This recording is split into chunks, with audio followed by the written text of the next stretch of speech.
Welcome back to Muddy Math. We're taking a look at ratios and proportions, and these exercises will help you understand how a ratio is a comparison of numbers, and you can base a ratio on a scale so that you can compare it to other things regardless of what the total number is. So in this case, we are given a total number of 24 players, and that's the whole. The part that scored points is 9. So 9 players out of 24 scored points in a game.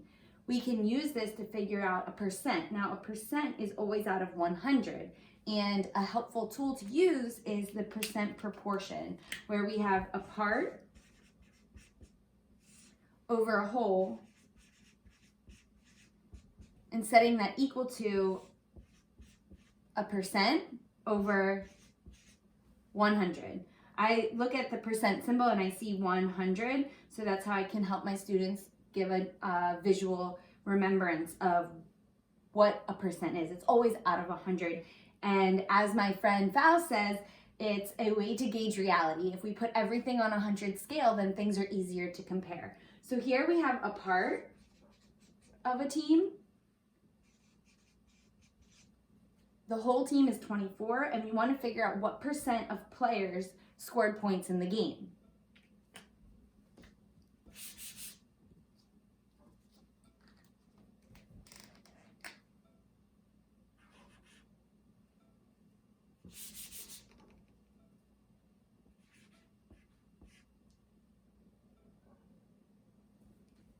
If 9 out of 24 players scored points, what is that out of 100? The way I like to think about this is, first, let me simplify this fraction to see if it's a friendly fraction, something I'm comfortable with. So 9 and 24 are both divisible by 3.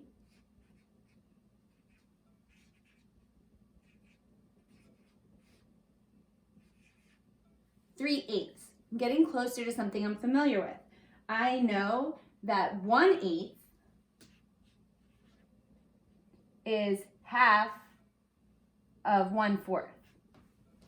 I know 1/4 is 25%.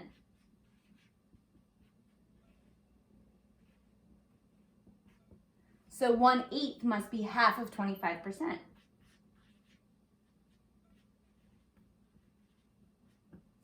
If 1/8 is 12.5%, then 3/8 is 3 of those.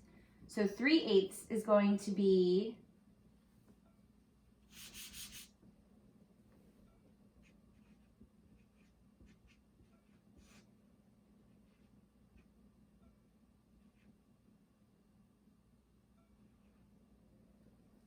37.5%.